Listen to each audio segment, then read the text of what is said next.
உதயசூரியன் சின்னத்தில் வாக்களிச்சு சென்ற சட்டமன்ற தேர்தலில் கிட்டத்தட்ட 22,000 வாக்கு வித்தியாசத்தில் ஜெயிக்க வச்சிங்க. இந்த முறை குறைஞ்சது 50,000 வாக்கு வித்தியாசத்தில் நீங்க ஜெயிக்க வைக்கணும். செய்வீங்களா? ஒரு நல்ல வேட்பாளர், சூப்பர் வேட்பாளர் தலைவர் அவர்கள் உங்க இடத்துல ஒப்படைச்சிருக்கிறாங்க. கரெக்டா? 1,31,00,000 மகளிருக்கு கடந்த 3 வருஷமா மாசம் 1000 ரூபாய் கொடுத்திருக்கிறோம். நம்முடைய தலைவர் முதலமைச்சர் என்ன பண்ணாரு? பிப்ரவரி மாசம், மார்ச் மாசம், ஏப்ரல் மாசம் 3 மாசத்துக்கு சேர்த்து 3000 கோடைகால சிறப்பு நிதி 2000 5,000 ரூபாய் ஒரே நாள்ல 1,31,00,000 குடும்பங்களுக்கு 5,000 ரூபாய் நம்முடைய முதலமைச்சர் கொடுத்தாரு.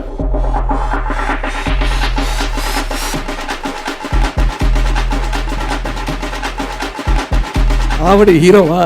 உங்களுடைய வெற்றி வேட்பாளர் கரெக்ட் தானே? வெற்றி வேட்பாளர் தானே? நாசர் அவர்களுக்கு உதயசூரியன் சின்னத்துல நீங்க எல்லாம் வாக்களிக்கணும்னு உங்களை எல்லாம் நாடி தேடி வந்திருக்கிற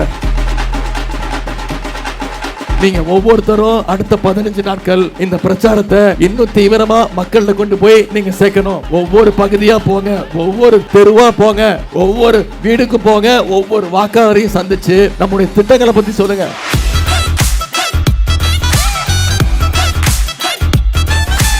இந்தியாவிலே சூப்பர் ஸ்டார் தொகுதினா இந்த கோலத்தூர் தொகுதி தான். முத்துவேல் கருணாநிதி ஸ்டாலின் அப்படிங்கிற ஒரு மகத்தான தலைவரை சட்டமன்றத்துக்கு அனுப்பி வைக்கக்கூடிய பெருமை வாய்ந்த தொகுதி இந்த கோலத்தூர் தொகுதி. இன்னும் பெருமையா சொல்லணும்னா தமிழ்நாட்டுடைய முதலமைச்சர், இந்தியாவுடைய நம்பர் 1 முதலமைச்சரை அனுப்பி வைக்கிற தொகுதி உங்க கோலத்தூர் தொகுதி. இவன் ஊரா போய் எல்லாருக்கும் வாக்கு கேட்கிறான், அவங்க அப்பாவுக்கு வாக்கு கேட்க வரமாட்டேங்கிறான், நீங்க நினைச்சிட கூடாதுங்கிறதுக்காக வாக்கு கேட்டு வந்திருக்கிறேன். டெல்லி அணியை ஓட ஓட விரட்டணும். டெல்லி அணியில யார் யார் இருக்கா? இப்போ மோடியுடைய நம்பர் 1 அடிமை திரு எடப்பாடி பழனிசாமி.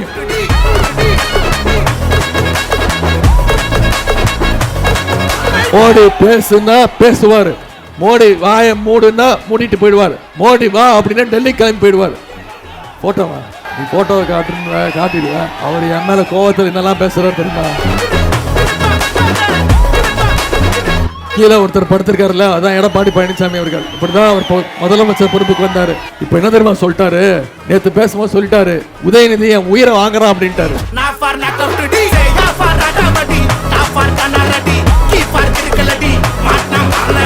நம்ம தலைவர் என்ன சொல்றாரு? வர்ற சட்டமன்ற தேர்தல் டெல்லி அணியா தமிழ்நாடு அணியான போட்டி போடுற தேர்தல். டெல்லி அணி வெர்சஸ் தமிழ்நாடு அணி. இதுல டெல்லி அணியை நாம தோக்கடிக்கணும்னா நாம தமிழ்நாடு அணி ஜெயிச்சு காட்டணும். செஞ்சு காட்டுவோமா?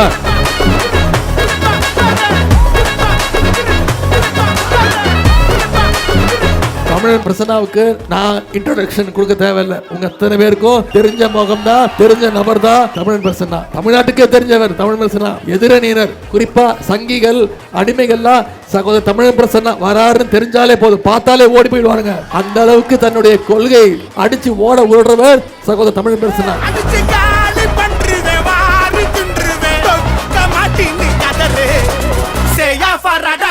எடப்பாடி பழனிசாமி அவர்களுக்கு செல்லாம ஒரு பேர் வச்சார். சரியா? மொரட்டு பக்தர்கள் பார்த்திருப்பீங்க, மொரட்டு தொண்டர்கள் கேள்விப்பட்டிருப்பீங்க. எங்கேயாவது பார்த்திருக்கீங்களா ஒரு மொரட்டு அடிமைய? மோடியோடைய நம்பர் 1 மொரட்டு அடிமை யாரு? இவ்வளவுதான் சொன்னேன்.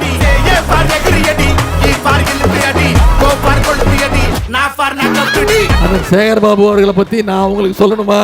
என்னைக்குமே மக்களோட மக்களாக இருந்து 24 மணி நேரமும் உழைக்கக்கூடியவர் அனந்த் சேகர் பாபு அவர்கள். எடப்பாடி பழனிசாமி அவர்களை வச்சுக்கிட்டு தமிழ்நாட்டுக்குள்ள ரிமோட் கண்ட்ரோல் மூலம் பயன்படுத்தி தமிழ்நாட்டை கண்ட்ரோல் பண்ணணும்னு இன்னைக்கு மோடி விரும்புறாரு. விடுவோமா? தமிழ்நாடு என்னைக்குமே டெல்லிக்கு அவுட் ஆஃப் கண்ட்ரோல் தான் அப்படிங்கறத இந்த தேர்தலில் நாம நிரூபிச்சு காட்டுவோமா?